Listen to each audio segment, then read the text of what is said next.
Combat Sports Today, Combat Casual, wrapping up the cacophony of combat sports we had that was one championship 173 here in the United States.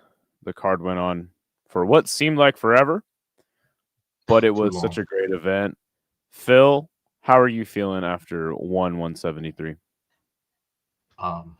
Might be the last time I ever do a watch party ever again for a one championship event in Japan. I am so tired from that event, bro. I only got like 3-4 hours of sleep because I'm just so used to waking up at like I don't know 8 on a Sunday, and then I fell asleep at 7. So I only woke up at like 10, so like about 3 hours of sleep. So yeah, I feel good. The card was good. It just the real fight was against sleep that day. Oh, yesterday, this morning actually. But how about you, my friend? I cut out during the Nautica fight. Usually I'll try to hang on and just like stay till the event's done. But yeah, I was like, nah, I'm good. It's been a great event so far.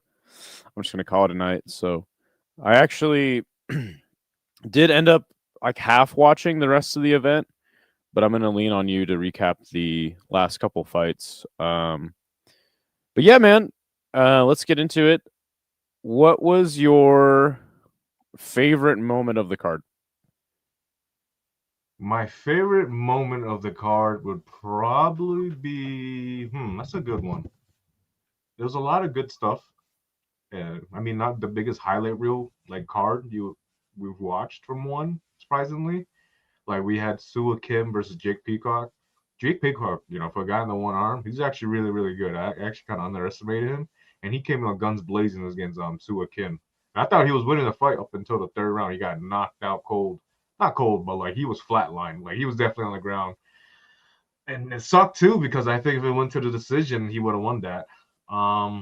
There was Takeru's fight against Denis Puric, just an incredible, incredible fight, and he finished him after like 4 knockdowns. That's probably a great moment right there. What else are we thinking? A lot of the fights went to decision. I know Noiri and Superbon went to decision. Great fight.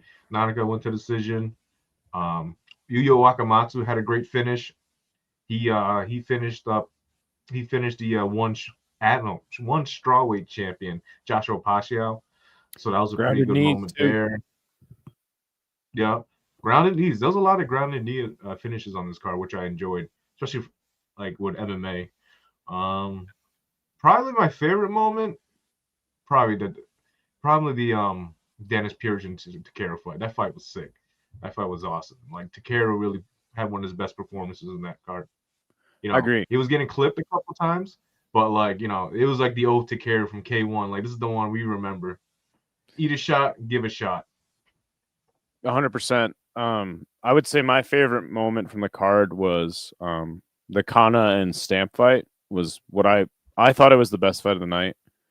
And then the Yoza and Superlek fight was sick. A masterclass of karate from Yoza that I was not expecting, and I don't think I've ever seen a display of karate that was that high level.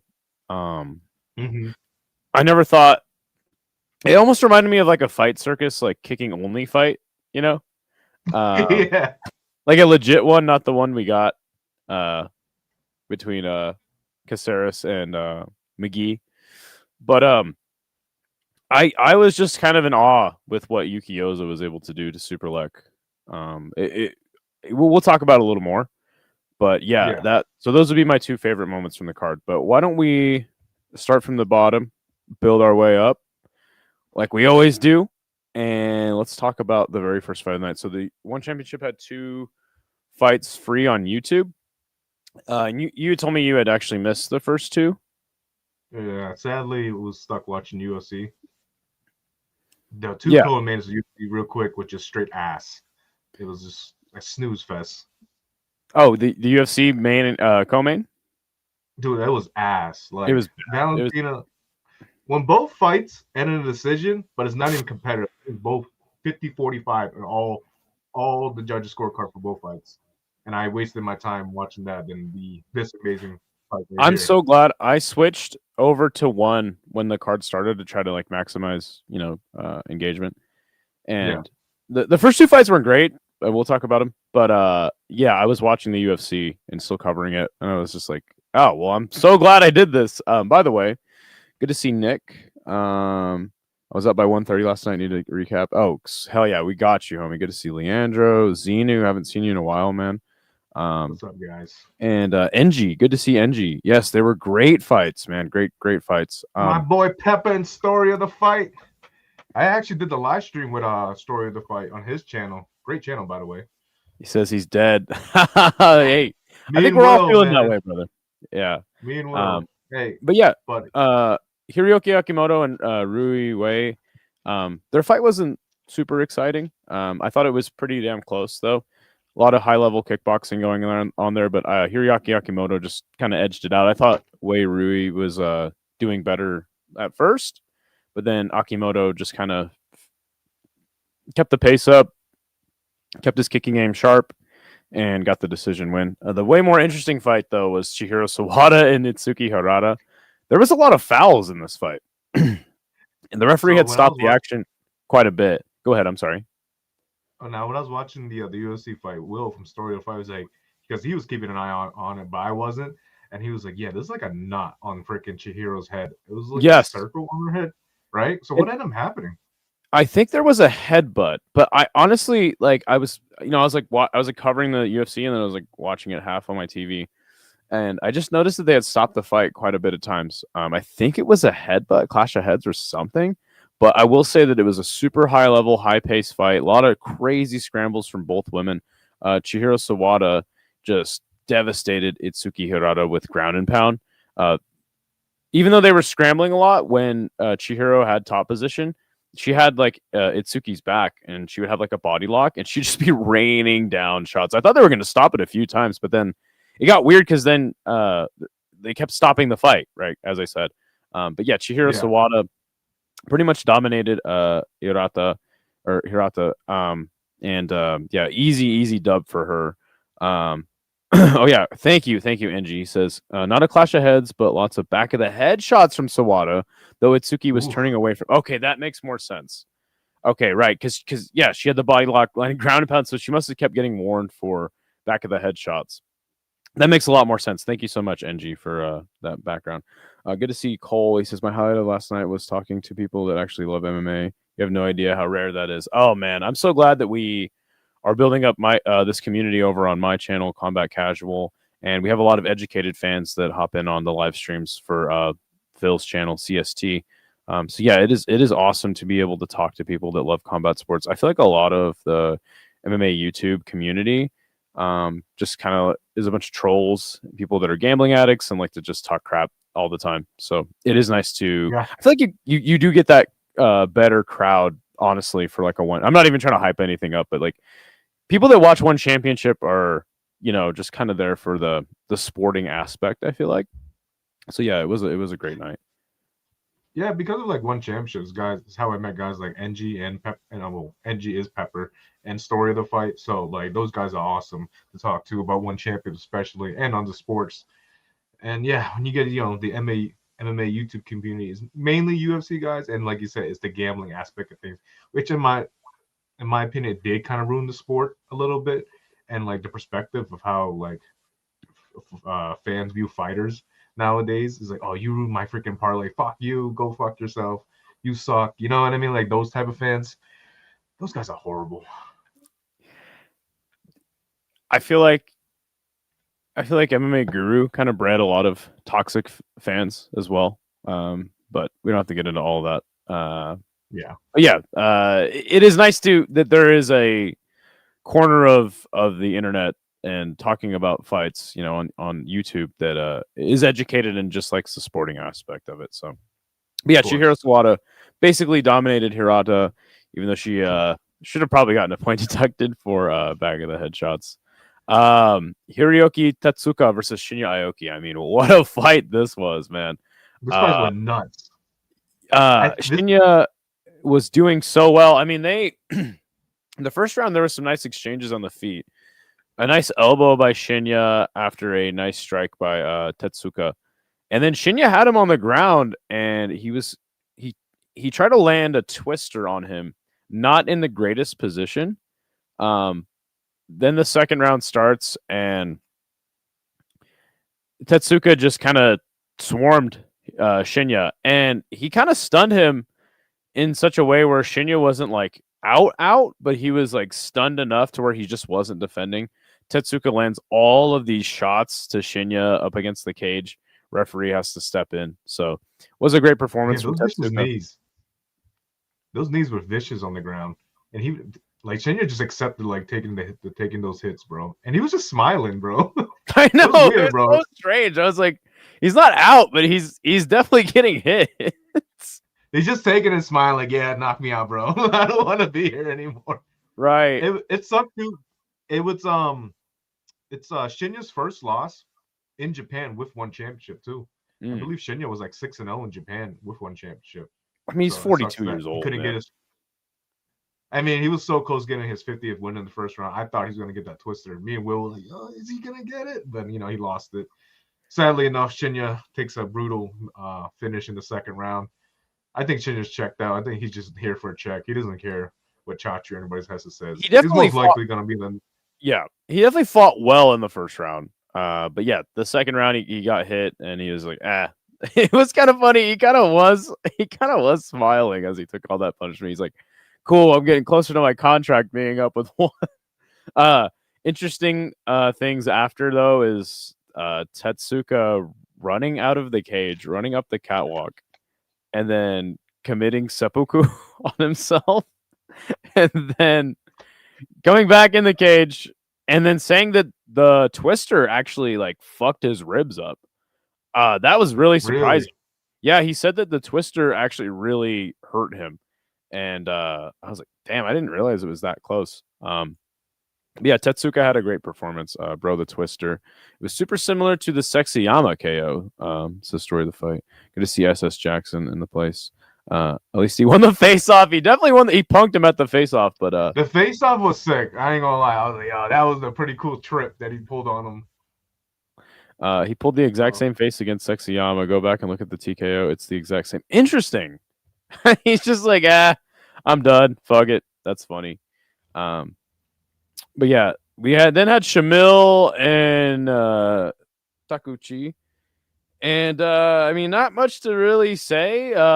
Smart play by Shamil, taking down. I just mauled him, to be honest. Takuchi, the moment he saw an opportunity, just took him right down and just ground and pound, baby. Hammer fist. Takuchi, former deep champion, very fun fighter. I saw he was like plus 1,000 on the lines. I was like, I'll put $5 on him. So I was like, let's go. But yeah, he showed why he was a plus 1,000 underdog. And I wish it would have taken place a little bit on the feet, but Shamil wasn't fucking around. He was like, nah, I'm gonna get this guy to the ground right where I have an advantage and just get him out of there. I wish Shamil was like a last minute replacement for Rug, like an interim title fight or something like that. That would have been better. They probably would have given it to Ryogu just because to keep it Japan related, Japanese fighter on the card. Yeah, I do understand that they want to do Malikan and Rug. But I mean, you literally have Rug. What is he holding up 3 now? Weight divisions? Like, when are they going to move those along? What's that? Malikan's holding up 2 divisions. 3, right? Isn't he a 3-sport champion? Or sorry, Jesus Christ, 3 weight class champion. Malikan's a 3-class word. Well, was a 3 division champion, and then he lost the title to Rug. And then he's still the light heavyweight and middleweight champion. Right. So I'm like, when are they gonna like move those divisions along? But this is one championship. The more you think about it, the more you ask questions, the more convoluted it gets. So yeah, but I do understand they want to do the Rug and Malikan rematch. But yeah, it does seem like Shamil is ready for a title shot. Be honest, I'd rather give it to Shamil. I don't want to see Malikan and freaking Rug, to be honest. I'd rather see Shamil. Shamil is more of a threat, in my opinion. Light heavyweight and middleweight are so shallow. It's a waste of a belt. It really is, to be honest. Right, but that's kind of what I'm talking about. It's like the more you think about it, the less sense it actually makes. Save money on leather, says Chester. Oh my god. Chest and overtime. That's Shout out to the so homie. fucking funny, dude. That's so true. It mixed martial arts. We can talk about this. Chaudhry said he wants to have 70 events next year. Yeah, those are Friday fights, fight nights, and a couple pay-per-views, right? Yeah, I mean, how many events are they at this year? I can't keep count. There's too many. I mean, it seems really doable. I mean, they basically do a Friday fights every week, and then it's at least like 48 Friday fights, right? I think they take at least 4 weeks off. And then they do a fight. They do a fight night once a month, right, on Prime. Once a month, or sometimes 2 months, something Okay. like that. I think they're in total for like 10 per year or something like that from Amazon. So that's already got you at 58. So he's talking about doing a numbered card every month. I don't know. I know 174 is going to be the same month. It was 175. Okay, interesting. So because I think Chaudhry says it's going to be April 3rd, and then the other one's going to be April 29th. So 2 pay-per-view cards in 1 month. Interesting. Yeah, I mean, so yeah, it seems actually doable when you think about how many Friday fights they do. Story of the fight says just because of that comment, Malikan is going to win the rematch, and then they'll do a trilogy. Oh my goodness. Well, at least Shamil got it done. Yes. Probably. I mean, the most exciting fight of the night. Definitely goes to Sua Kim and Jake Peacock. Jake Peacock, man. I mean, he was fighting so well through the first 2 rounds. Man, the nub is so effective. Actually, like somehow for some reason it's so effective. Also, I feel like it's distracting. But no. Seriously, Jake Peacock, high level guy, super, super fun fighter. Sua Kim was scrapping with him, but he caught him so clean with that left hook, put him on his ass. Fight is over. Talk to me. Oh man, I kind of feel for Jake Peacock, man. He looked really, really good. And this is the fight before we actually went live on Will's channel on Story of the Fight. And it was so funny because we were like, all right, I think this third round is about to be finished. We're gonna go live right after this one or something. We're gonna go live right now. So we had like our freaking immediate reactions, and then freaking Will like cuts off his screen, and then next thing you know, Sua Kim just blasts Jake Peacock, and he's out. And then Will comes back on. Yeah, should we wait after this now? Like that, the finish was insane. It was such a funny moment. I was like, yeah, we're gonna have to wait now. But yeah, sucks for Jake Peacock, but he did look very good. I mean, I would say he's not just going to be a gimmick anymore. Like I thought he was just a gimmick giving scrubs, but against a tough test like Sua Kim, I thought he was going to win the fight, but then he get caught. It happens in the sport. But yeah, props to Sua Kim coming back, getting a win. Still exciting fighter. Peacock, I would like to see if he gets another tough test because he did look good against Sua Kim. So we'll probably end up seeing him on a fight night card or Friday fights. But good win for Sua Kim. Yeah, I agree. And Jake Peacock, I feel like didn't lose much stock, even though he got KO'd. But I thought his stock rose. Yes, that's a good point. Yeah, no, he definitely proved to me like he is a high level guy. I wasn't so sure about him at first, but Story of the Fight says Amazon deal is set to expire in June, I believe. Come change the schedule quite a lot. Oh, could change the schedule quite a bit depending on what happens with that. Yeah, 100%. I'm gonna have to disagree. I think Takeru deserves fight of the night. The thing for me with Takeru is it was just so one-sided, and we'll get into it. I thought that this fight was just more exciting for that reason because it was back and forth. My personal fight of the night would have to be Kana and Stamp. But we'll get into that. But yes, Takeru's fight was it was vintage Takeru, as we were kind of talking about earlier. I kind of half watched this. Rafael Lovato Jr. gets the decision. You have any thoughts on the grappling match? Next, This fight I was kind of just chilling, talking to Will in this fight, but yeah, it didn't have too much going on besides Rafael Lovato on top of the majority of the fight. I'll be honest, I was just waiting this fight to end. I was already getting tired by that time after, because funny when we started the stream, I was already tired just watching Islam lay on JDM for 5 rounds, and then we get this right after. I was like, oh come on, man. But yeah, I guess good win for Rafael Lovato. 10 minutes of actions on the edge of my seat. On the edge of my seat, says Apted Frank. Good to see you, Frank. I think about Sukim is that he is willing to put himself into the fire, willing to make it a brawl. Got a hell of a chin and crazy levels of experience. True. Superlek versus Yoza was my fight of the night. Fucking wizard battle, dude. I'll talk about that fight for hours, but let's go to the next one, which would be Tye Ruotolo. Oh my goodness. I said during the fight, I was like, somebody needs to call the cops and save Shoujo Isojima from Tye Ruotolo because he beat him like Shozo owed him money, and it was a straight up beatdown.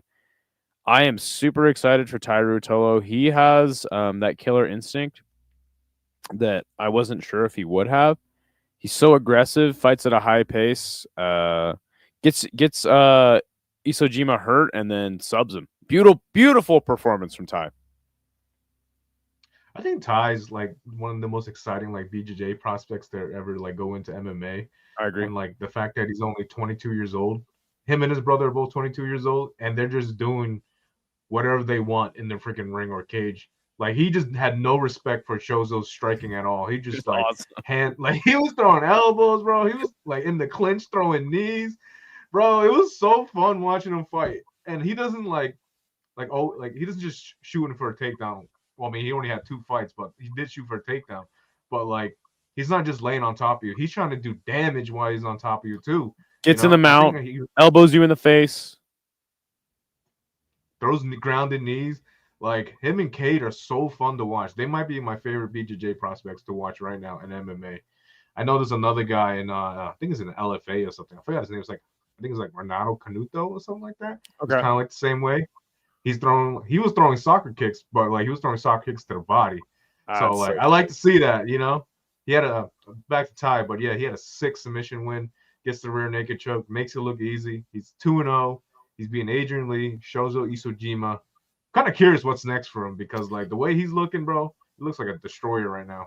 He is gonna be a good name for the American market. I feel like too, if one ever comes back to America. He will definitely be a cornerstone of whatever card they put on, or just in general, like for the American audience for sure. I feel like people know who Tye is. He's not like a huge name, but yeah, definitely a lot of people from the BJJ community know him, and yeah, I would say he's definitely. I would agree with you, one of the more exciting prospects.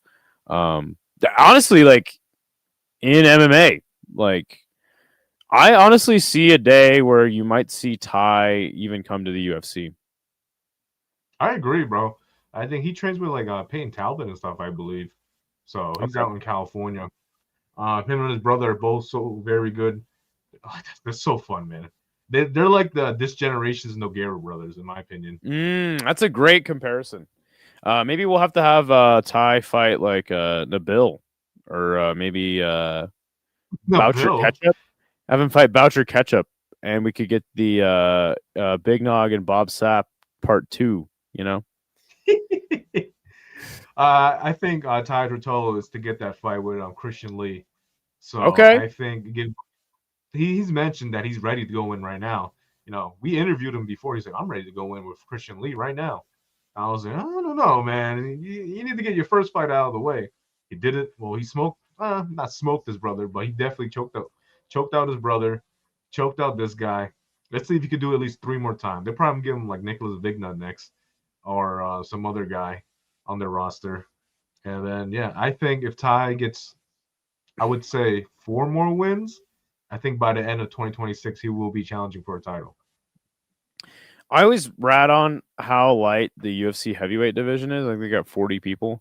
Did you know that there's only like 10 heavyweights in one championship? It might be lower. It might be 8. That's 9. insane.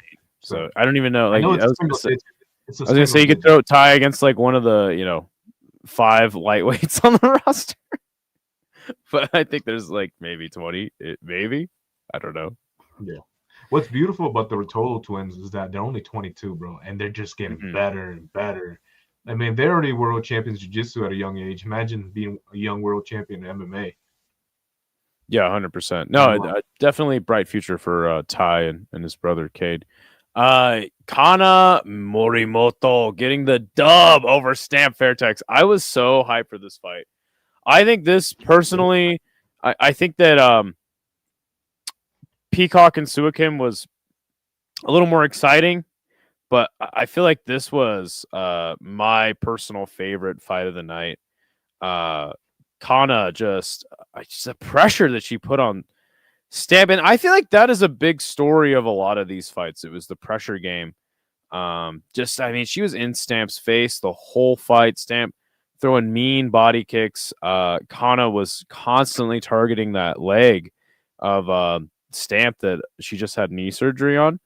And I yeah, mean, Kana was, I thought the volume, she was keeping up in the volume department, landing good shots with the hands. I thought she had won very clearly. Some people were telling me they thought that Stamp had edged it out, but for me, I was like, man, like Kana clearly won. By the time the decision was read, they gave it to Kana. What did you think about this fight? so you're actually lagging from my side. Oh, no worries. Yeah, I thought that this fight was amazing. I thought that Kana had won the fight clearly. Some people thought that Stamp had Yep. won. What did you think about the fight? Just like I said, what I told you in a breakdown, brother. Kana's gonna win this fight.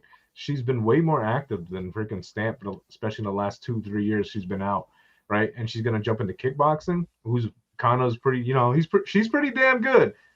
She hasn't won the title yet, but she put on a war against Pet Gija, and you're gonna go and your first fight back for Stamp is gonna be against Kana, especially after that fight, you know. And then like the cardio's still there and everything, and like you said, as soon as the fight started, Kana got right in her face, did not let her get her offense off. Because when a fighter comes back after 2-3 years off, they're gonna you need to get warmed up a little bit. You know what I mean? Kana did not let her get warmed up at all in this fight. He was throwing leg kicks, freaking landing shots, and Stamp had her backing up Stamp the entire fight.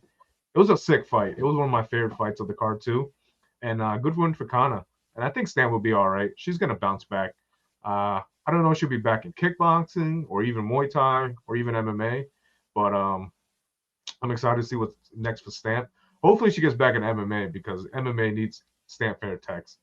And Kana, maybe she earns herself another title fight. To be honest, she could fight Pet Gija in a rematch at 175 in Japan.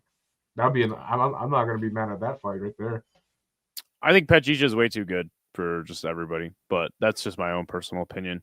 But yeah, I mean, Kana is awesome. She's awesome. This fight was awesome. And as for Stamp, I agree with you. I think that MMA is definitely the move for her. It seems like more people are excited for when she fights in mixed martial arts, and I think there's like just better matchups, and just, I don't know. There's just it's like, oh, the kickboxer and Muay Thai fighter Stamp and MMA. It's kind of more parity there. But I Yeah, personally would rather see Stamp fight Muay Thai, just my own personal preference. Um, I would sorry, love the to see fight a Muay says, Thai. Her and Pet Gija. oh my god, I don't think they'll do it. I don't know why. I just don't. That's the fight to make for me, but I don't think they'll do it. Story of the fight says Stamp cracked her more than a couple times, but Kana could not care less. I know she did not care whatsoever. You could give Stamp round 1, but Kana 2 and 3 convincingly. All right, for sure, for sure. Next fight was Nabil versus Hiromi Wajima, and I was saying during the course of this fight that Wajima should have brought a gun into the into the cage with him just because he could not. He could not. I think he punched Nabil in the face one time. Mitch Chilson, who I hate, I hate him with a passion. He said something really interesting. He said out of Nabil's last, what was it? 4 or like 4 or 5 fights. It was 27 minutes of fight time. He had only been hit in the face like 8 times. And I was like, wow, that's like shocking. That's a staggering statistic, you know? And yeah, Wajima might have made it 9 last night because like, how are you supposed to fight Nabil? How are you supposed to win against him? He keeps you at distance the whole fight. Having the cage there, he was able to move around. So the cage is huge, by the way. Yeah. Wajima could just never do anything but low kick him, and he got totally destroyed by Nabil. Sorry, I did lag for a second, and I heard a train in the background. No worries. But yeah, yeah, it's like what Angie says. I'm convinced. Give him John Lineker. Give me John Lineker next. Give him John Jones at the White House. I've seen enough. But I think it's crazy that you have a freaking guy who's like 145 pounds and he's fighting and he's 6'4", and it is so unfair that he knows how to control his like. He's one of the very few fighters that know how to use his height effectively. Like, bro, I think Kojima was just so shocked in the first round. He was like, "What the fuck? This dude can crack me from anywhere in the cage." Yeah, from halfway across the cage, the Bill's kicking you in the body somehow. You know, you're just like, what the fuck? Yeah, he's bewildered.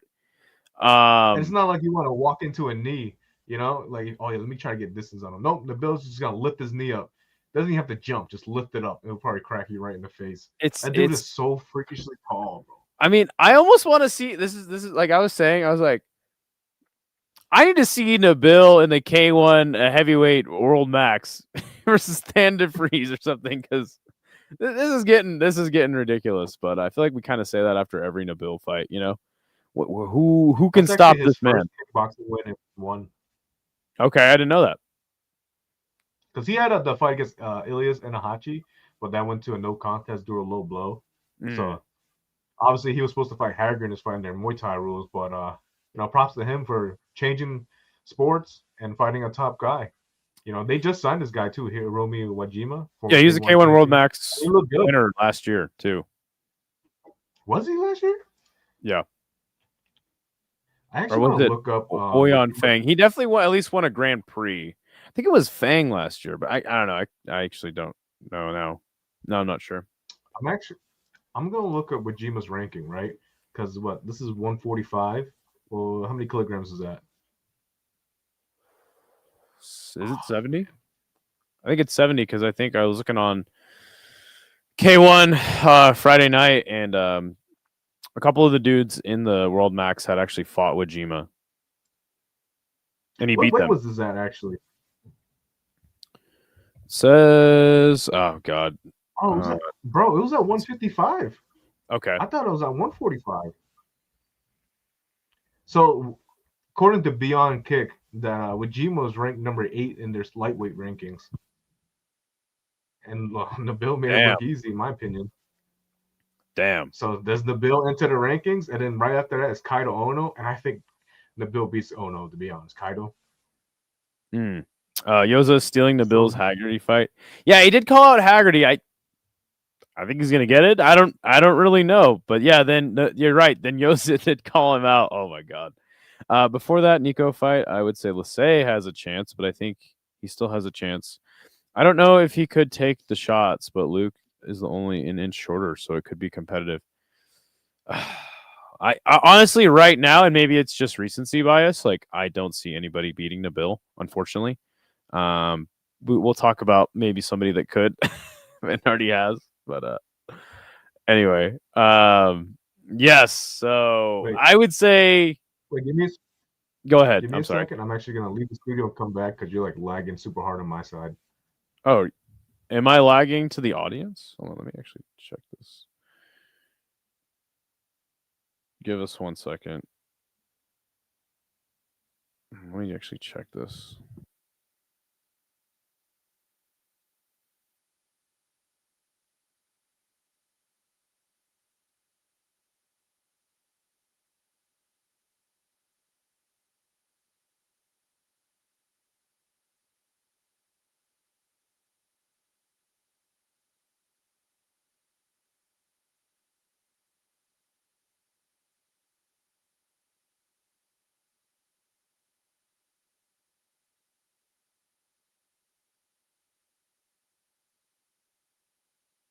Yep.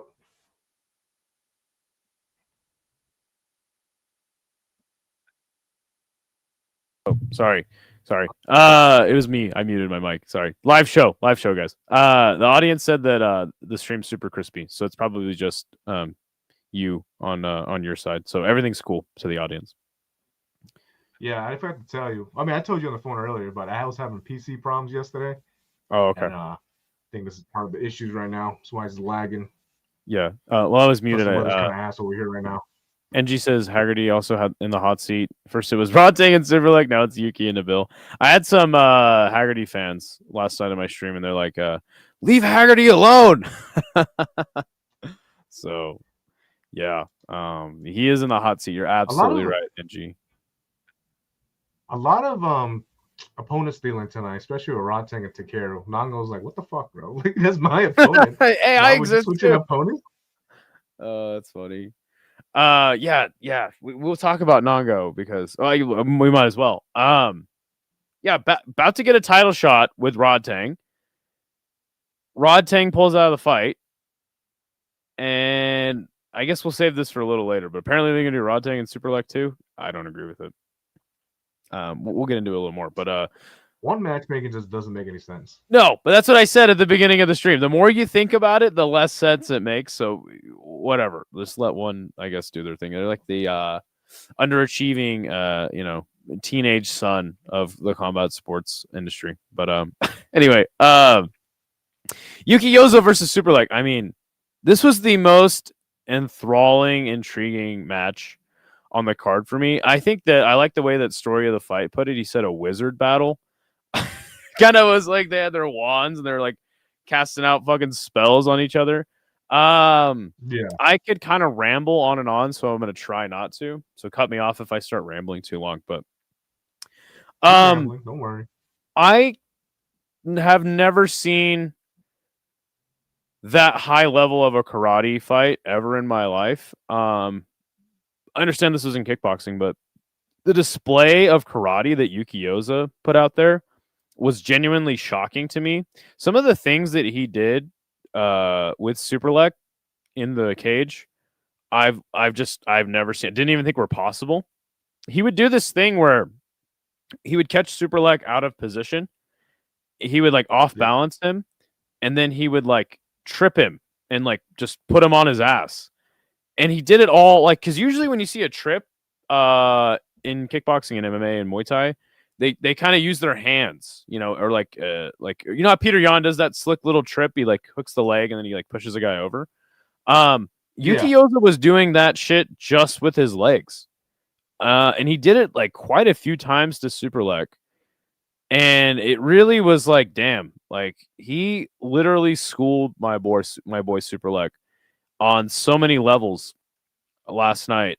And again, it was just genuinely shocking. He was throwing this calf kick in southpaw to the back leg, like the outside of the back leg of Superlek, and it's like any other fighter would be so out of position and get caught with that, but Yuki Yoza was so slick. I was like, it was like, it reminded me of like the first time I ever saw like a super high level MMA match, where you're just like, wow, wait, these guys are doing shit that's like nobody else can do. And I truly believe that Yuki Yoza he is like a master of fucking karate, man. Talk to me. Yeah, that was my most anticipated fight of the night. Remember when the breakdown was like, I might be biased, but I was rooting for Superlek, but I was like, I think if there's anybody really going to win, it's going to be Yuki Yoza. Speaking of the breakdown, hold up. I think I might have got a clean sweep on the whole card, to be honest. I think this is the one fight that maybe like, I think I said in my heart, I think Superlek. I was picking Superlek, but I was like, realistically, I thought Yuki Yoza was going to win, which he did. I mean, I had to fight 1-1, and both rounds, like, let's say, like, besides the last round, I thought the last round was Yuki Yoza's round, but like the first two rounds were very close. Like me and Will from Story of the Fight was just like, first round, I was like, oh, I thought Yoza won. And he goes, no, I thought Superlek won. And then we're like, oh, okay. It must have been close. And then the second round hits. I'm like, oh, I thought Superlek won. And he's like, no, I thought Yuki Yoza won. I'm like, holy shit. All right. This fight is close. But Will was pointing out how like every time that would, well, like Superlek would cross his feet, and then like Yoza Yuki would just catch him with that. I don't know what he did, bro. It looks. I was trying to watch the feet, like how he would catch him. It's like he would like twist his ankle and like hook his opponent's ankle and like lift it up. Have And, you like ever push seen him. I that don't know what the before fuck he was in a doing. fight? Have you ever seen that before in a fight? I don't know. Will was saying it was like the Yoza kick or something. I don't know what it was, but I I've was like, never seen that before, and it was like the coolest shit. And so I love combat sports because every time you think you've seen it all, right, something happens, and this was that thing where you're just like, how is Yuki Yoza like? It was like, and also like as far as the fight, like the scoring, I thought that the first round was close enough, so you could have give it to Superlek. I did have it for Yuki. I thought Yuki won the second, and then by the third, you could see the frustration mounting on Superlek. He was just like, fuck, like this guy, I can't catch this the guy. third.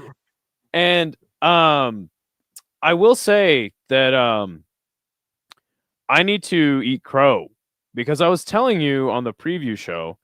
And again, like I just want to make sure everybody knows, like I've been watching kickboxing like kind of hardcore for like a year and trying to get more into Muay Thai, watching like all different stadium shows. And I told you on the preview show, I was like, dude, like kickboxing and Muay Thai, like they're not that much different. I don't see it. It doesn't make sense. This fight right here made me. I came to the light. I was like, dude, they're totally different. Like if Superlek had his elbows, I feel like I don't know if he would have won, but he definitely would have been able to at least press Yuki at times, right? So yeah, no, I just want you to know I've changed my stance. Muay Thai and kickboxing are completely different. Thank you for the pushback, my friend. I was telling you, man, those elbows make a difference. I was saying on the live stream yesterday, it's like, oh, there's some moments where I just see Superlek just throwing a freaking elbow right there, just cracking him right in the face. And you got to think about the clinch too, right? As soon as they clinch, you see the ref is like, oh, no clinching, no clinching. You can't pull back the head either.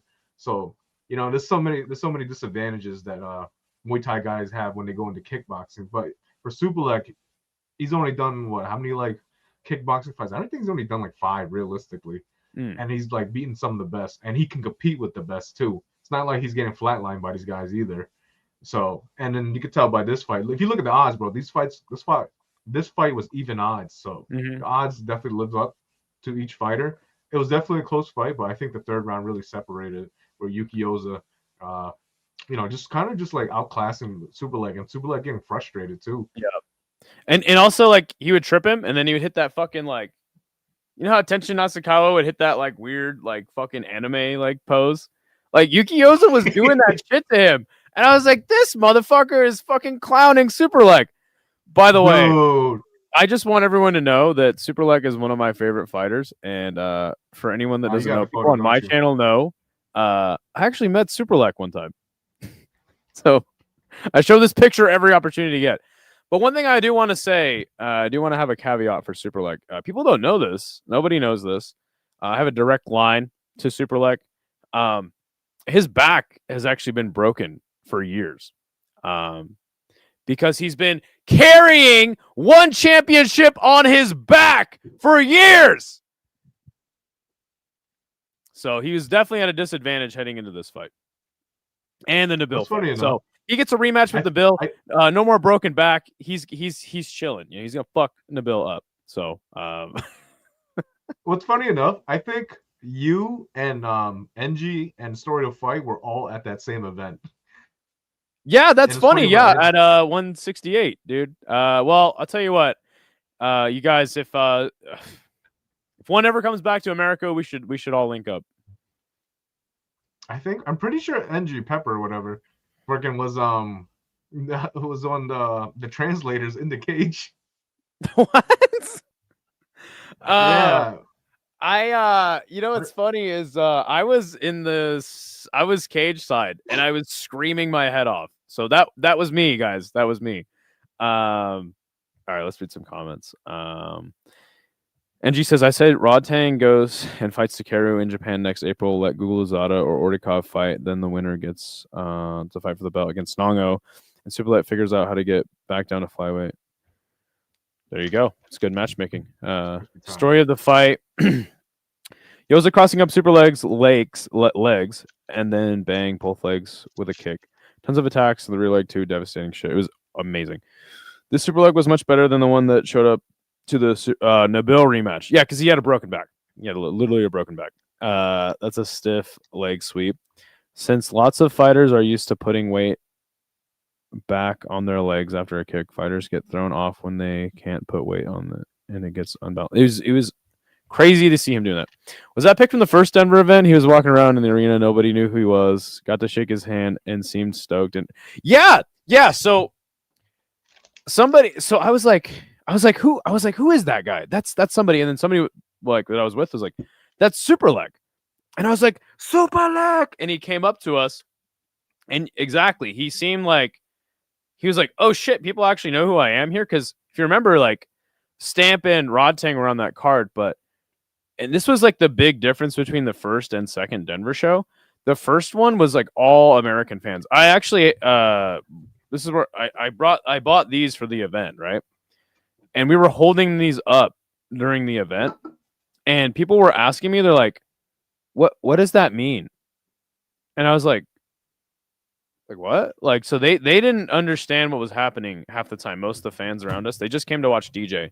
But the second one, headlined by Superlek, the ties showed out in droves for Superlek. So that was really cool. But yes, you're absolutely right. People did not recognize him, and he was super stoked that people in America recognized him. I was so ready for that Colorado card, man. Well, they did two in Colorado, and then they didn't do the one in Atlanta. So, but good to see you, MMA Foo. I was not expecting to go up and do the translations. It was super random. I'll tell you guys the story later. Oh, I want to hear that. You didn't even know you were going to do translations? Did they pay you? I hope they did. That's insane. Any more thoughts about Superlek and Yuki Yoza before we move on? Yuki Yoza, Jonathan Haggerty next. Let's make it happen. You don't want to see Nabil? Who gives a fuck? Like, I want to see Nabil in Muay Thai, man. I want to see these guys in their sport. I'm so sick of this sport flip-flopping shit. All right, I want to see Yuki Yoza, Haggerty for the title. It's confusing. I'll give you that. All right, you had Marat Grigorian, Rukia Anpo. The fucking sick fight, dude. That was incredible. It was a rad fight, but Marat, he by the second and third round, like he had Rukia like totally cooked. He was beating the dog shit out of him. Marat looks so sharp and strong. I was genuinely very impressed with Marat because I honestly didn't think too much of him. But watching him absolutely school Rukia Anpo, who interestingly enough, throughout the course of the fight, he never even threw a jab. And it seemed like he just had like so much confidence in his boxing ability that he was just like, oh, like it's whatever. I'll be in the pocket. I'll be hitting Marat. No problem. But he never kept Marat at range for any significant amount of time with like a jab or anything.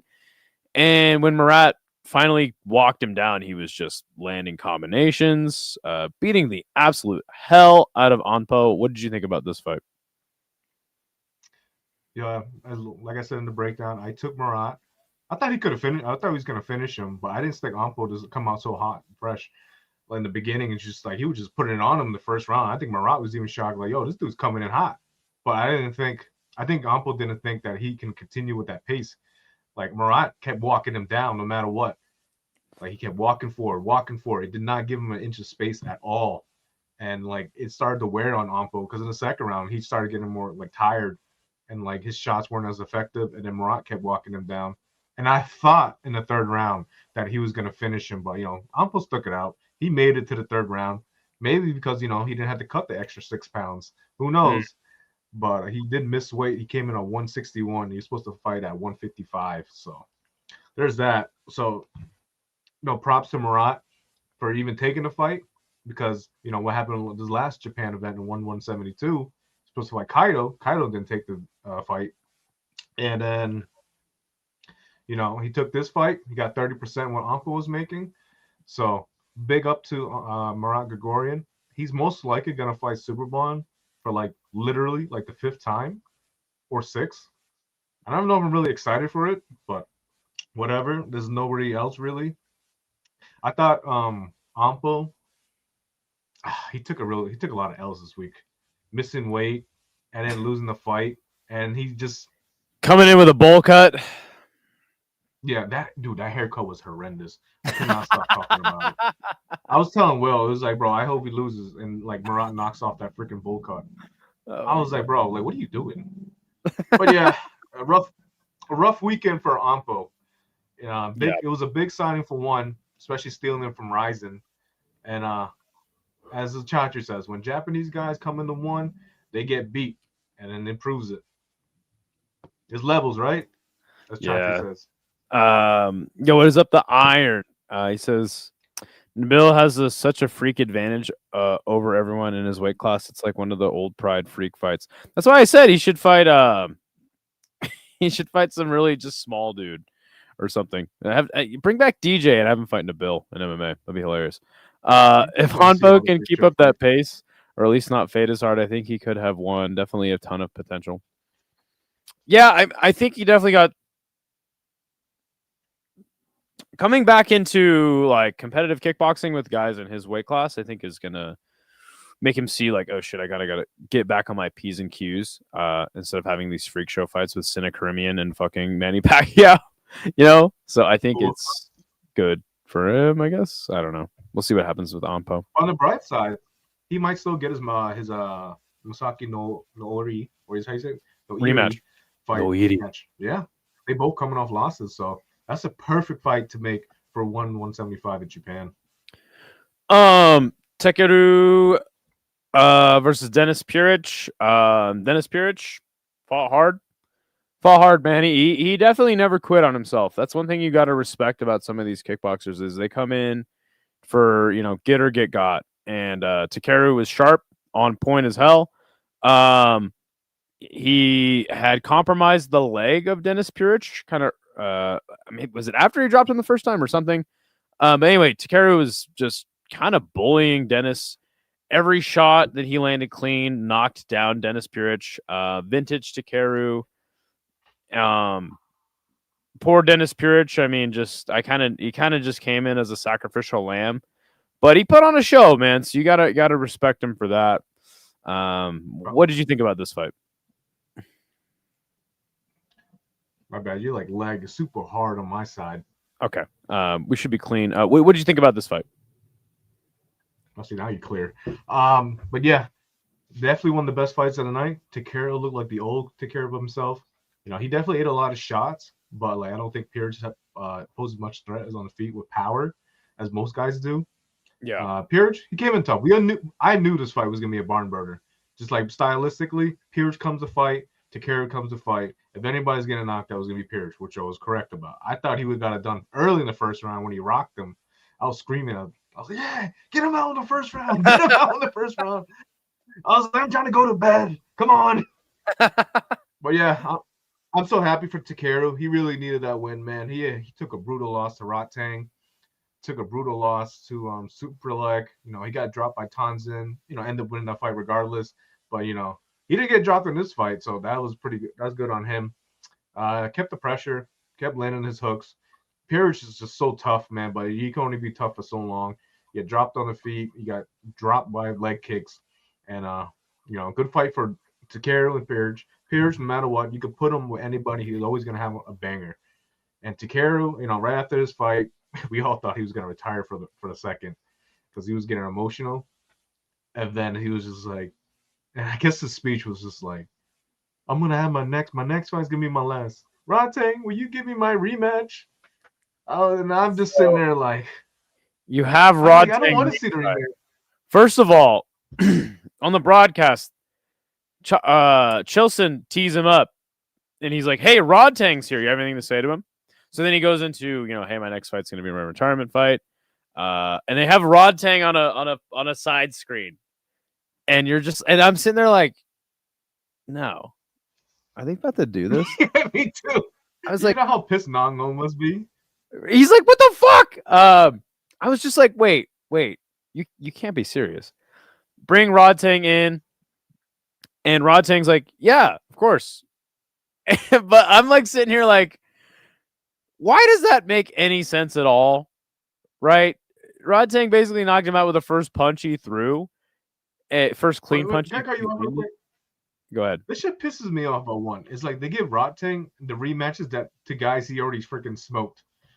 It's like, dude, he beat Haggerty twice and he calls it for a trilogy. I'm like, bro, why? For what reason? Fight Superlek again. Sorry. And then this Jacob Smith, for some reason, he fought twice after the first fight wasn't even close.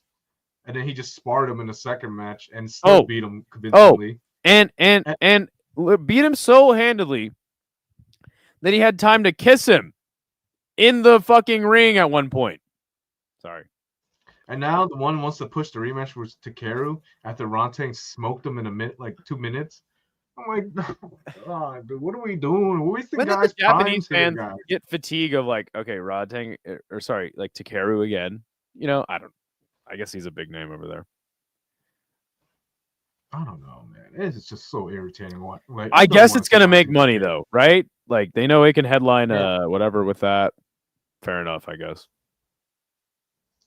Fair enough, I guess. It is a big fight still, but it's like, I guess like Takeru was injured going into that match, so I don't know. I don't know how true that is. He's probably gonna get knocked out again. Then we're gonna have to see him cry ugly again. Yes, 100%. And then we get a long break.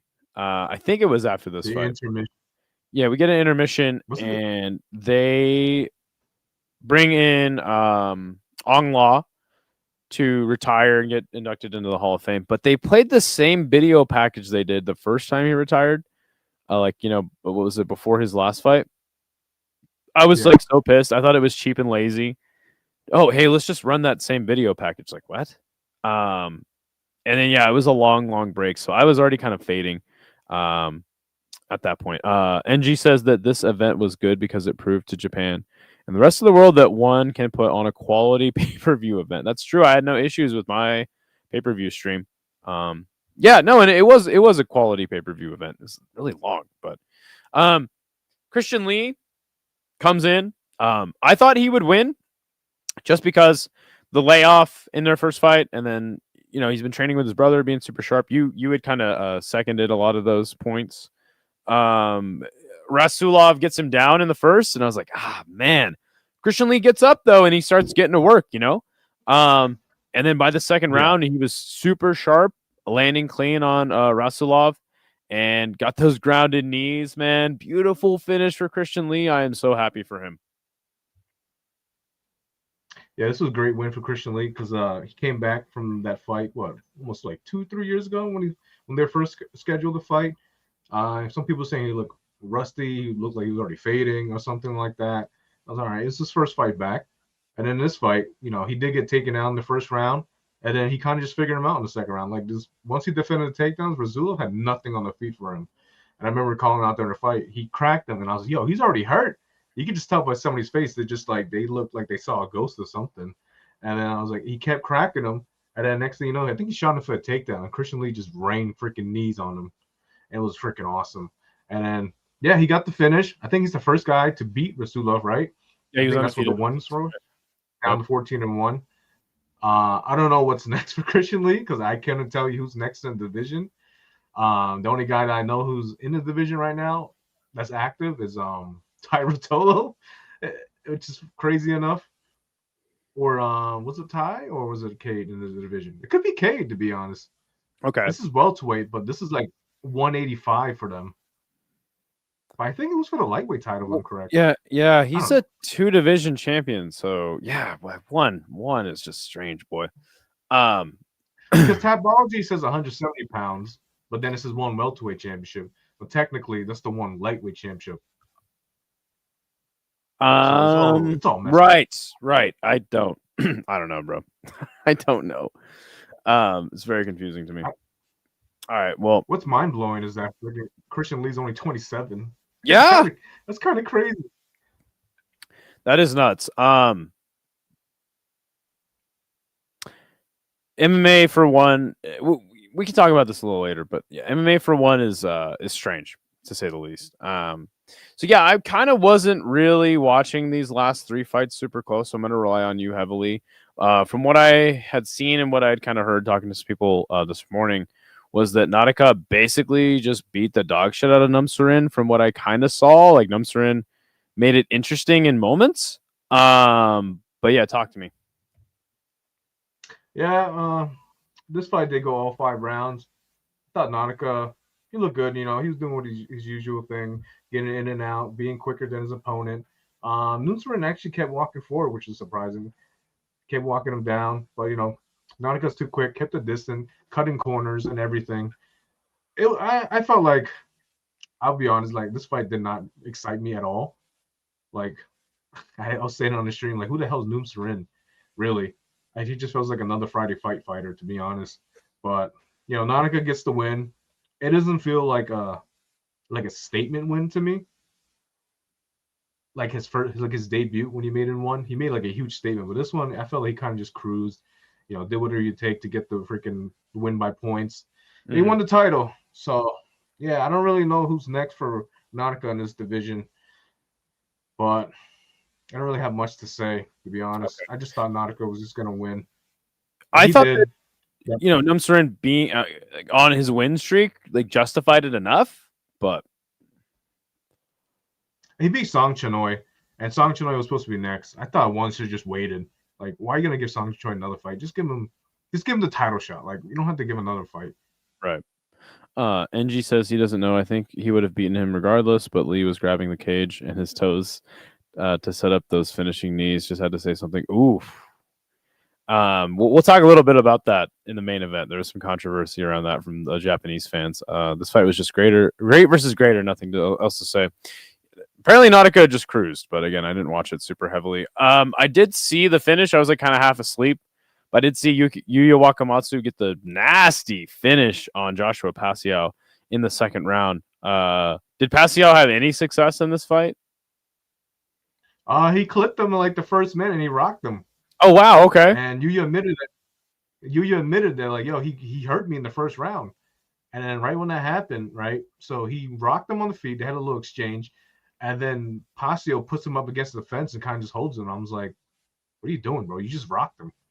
And then I remember I was talking to Will. He was like, oh, maybe he does want him to have get his offensive wrestling going on him. So he's kind of, hey, you're not going to get your wrestling on me.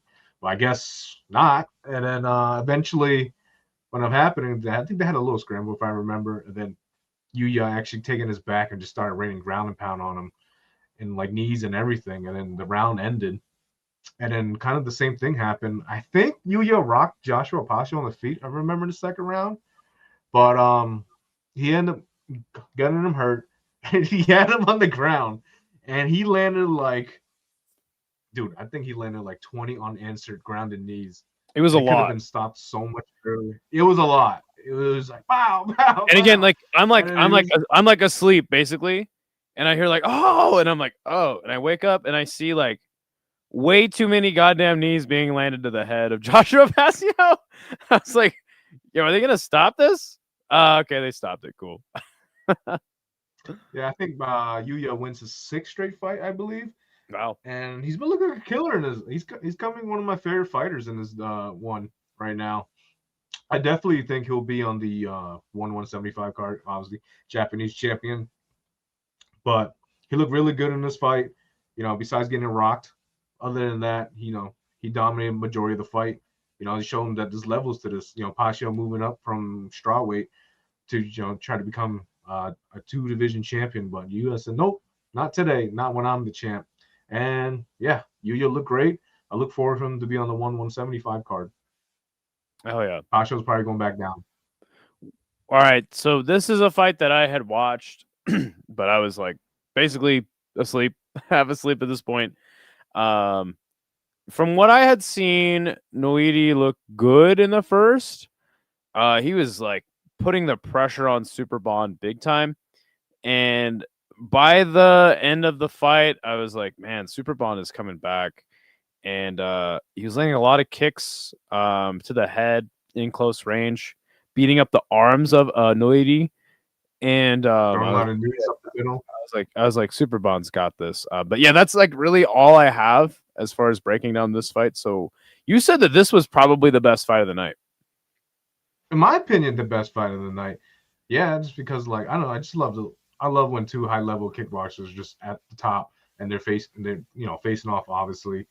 And I remember what you said in our breakdown. You said I think Superbon's a little overrated, and I think Noiri's gonna knock him out. Told you he wasn't gonna knock him out because absolutely right. Because look, come on, he started off 0-2-1. He lost to what's his name, Sidichai, who's considered too old and washed apparently, and then he lost to the most random dude from China that nobody saw coming, Luao Miang. I don't know what his name was.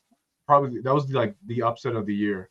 And then he fights some like random like Persian kickboxer, Muay Thai guy, finishes him, then gets a title shot against Tye Chai. And Tye Chai is just not that great in kickboxing. He still has a lot to learn.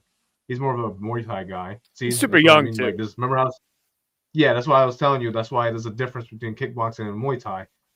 And he finishes Tye Chai, cool, and then he gets the the undisputed title shot. He gets to unify the belts against Superbon. So I'm like, oh, Superbon's gonna school this guy. There's levels to this, and which he proved. The first round was as close, but I gave it to I can't pronounce his name. Noiri. Noiri. There you go. I've been calling it Nori the whole time. Me too. I was like looking at his name. I was like, oh, it's Noiri. But I was surprised Noiri was really chopping down his legs. Like if you look at the end of the fight, Superbon's like inside leg was purple, like on the back. So he was chopping down his legs, but freaking Superbon would just the way he throws his kicks, it's like a bat, bro. And he does it so effortless. It's like throwing like a normal combination, like in boxing. I don't know how to explain it. He just throws it like it's nothing. Like a jab. He kept cracking him with. Yeah, and he kept using a lot of push kicks, keeping his distance. He kept cracking Noiri in the body with a knee. He would like step in, knee to the body. And then I think while he was like cracking his body, his knee would hit Noiri's arm, and you would see like a bruise all over his arm and his freaking ribs. Damn. And he would kept throwing high kicks, and Noiri obviously has to freaking block him. So freaking now his arms are just dead tired. Because Noiri is the better puncher, but he couldn't throw because all those head kicks he was blocking really damaged his arms. And mind you, Noiri is not used to a 5-round fight, and Superbon is. Superbon's been in multiple 5-round fights. So he had the cardio to go all 5, and it showed up until the final round. I think I had it. Go ahead. I'm sorry. I had it 4-1 Superbon, I believe. The sentiment online on Twitter this morning was all Superbon cheated. He clinched so much. They should have deducted points for holding. What do you think about that? I think they're just salty. This is a bunch of salty JK fans. Man, fuck the JK community. Baby, we are one. Oh, that's so how funny. I feel, baby. K1, K none. What's up? Damn. Fair enough. I thought this was a great event overall. I watched, speaking of K1, I watched K1 this weekend, the World Max. I thought that card blew this card out of the water. It's just something about one night tournaments you can't compete with. I personally feel like. But yeah, what would you think? How would you rate this card 1 out of 10? 1 out of 10. I give like a 7.5. Okay. I thought the card earlier this year was like pretty much like a 10 almost. So I think I gave it like a 9.5 out of 10. Okay. First card of the year for Japan. Fair enough. But, the main event delivered. I kind of agree with you. Unfortunately, I didn't actually watch that card. I watched the first half of it, and then I just fell right asleep. So, but yeah, I do feel like for as hyped up as this card was supposed to be, I do feel like it was good, but I just don't feel like it really hit that mark as far as entertainment value is concerned. Just me personally. I think there was I wouldn't say a lack of finishes, but like a lack of like highlight reel finishes. Yeah, you want that spectacular finish. Like when 172, they ended the card with Ratang putting the Takeru. Putting Takeru out in the first round. Like that was an amazing end to the card, and and they had like a lot of good performances on that card. Like especially having Naka on that first card, I thought his performance was way better than the one on this one. You know, props to his opponent, making it a little bit harder for him. Who else? I mean, we had the grappling match. The MMA fights weren't actually bad, surprisingly. Besides, like the Chihiro Sawada fight, I didn't really care for that. I thought it was fun. Fun. I actually didn't have any complaints. Also, keep in mind, I was watching that fight as Valentina Shevchenko and Wei Li was going down. So I was like, wow, this fight is actually fun compared to this. So, you know, NG says that for me, I think that it would have been a bigger deal if he just hugged off nothing. But the thing is, he entered off the knee, and I think that makes it a little more okay. Okay, fair enough. So he's a little more active, you know. So yeah, okay, that makes sense. But yeah, man. I have high hopes for one.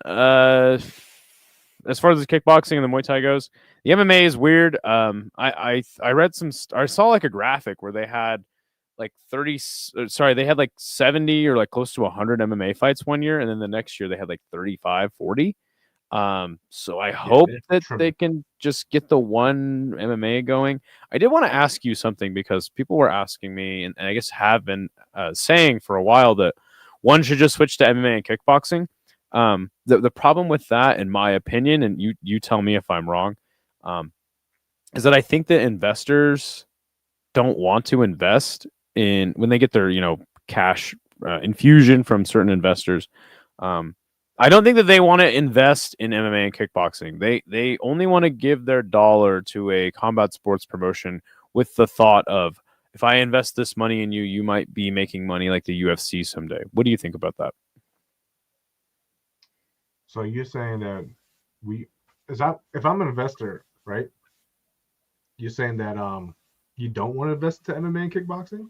No. What I'm saying is that people say that one championship should switch to a Muay Thai and kickboxing only promotion.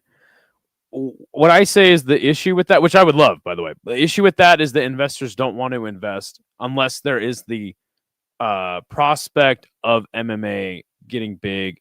They see that as the moneymaker. Okay. So it was kind of laggy when you said it, but I could kind of pick up what you're saying. No worries. So, I don't know. That's a tough question because, like, there's so many stars in MMA that you can push and it can grab the casual audience, right? But, like, there's not a lot of casual audience that know what Muay Thai and kickboxing. There's only, like, really, like, the hardcores. I mean, I'm cool with them pushing all three, but I think they should separate it by locations, if that makes any sense. Like, you should really keep your kickboxing and Muay Thai strictly in Thailand and Japan and whatever, China, and then, like, focus on MMA in the US. Singapore, Qatar, from there. Middle East. No, Qatar's ass. From what people tell me, Qatar's ass. No, I'm saying, like, focus on the MMA when you do shows outside of Asia. MMA shows should be outside of Asia, in my opinion. Okay. Unless you go to, like, the Philippines and you have MMA there, it's just fine. Like, there's certain locations that want certain things, kind of cater to the audience. Sure, that's a great point. Like, well, yeah, man, we've been like on for like an hour, 15 minutes. It seemed like it flew by. So yeah, fun breaking down the card with you. Do you have anything coming up on your channel this week? This week, we definitely have a bunch of interviews that Josh is putting out this week. I've actually seen the schedule, which he will edit the interviews and then schedule them to be released on certain days, just to keep the YouTube channel active. Let's see. Other than interviews, nothing crazy. I mean, we're strongly building a relationship towards LFA. One championship, there's nothing going on with that right now. I might try to reach out to people, try and get some interviews after that spectacular card last night. Yeah, I don't really have too much going on right now besides the interviews. But yeah, I mean, I got the show with you. I definitely got a new guy on the team. We've been thinking about doing some more MMA content on my YouTube channel. So we're trying to bring more content back to the channel, really. Yeah. Well, keep us posted when you're thinking about dropping that stuff, man. We'll definitely push it on the channel here. Yes, as you mentioned, we are going to be doing combat conversations, our combat sports weekend roundup tomorrow. Talk about everything else that happened. We'll probably hit on just a couple of things about some afterthoughts after this. Yeah. I'm going to be doing a matchmaking show for the UFC, matching up the fighters that won on the card last night, seeing who you can vote in the chat. It's interactive. We'll pick who should be next for them. And then I'll be going over a recap show. I got like 7 days of content every day on my YouTube channel, Combat Casual. So, Phil, appreciate you hopping on, wrapping up 173 with me. And I hope you have a great rest of your week, man. Get some rest. Get some rest, my friend. It was a long night. I got tomorrow off, so I'm chilling. So if you want to go live again tonight, you let me know. All right, brother. I appreciate you. I'll keep you posted. Thank you, everyone, for joining the stream.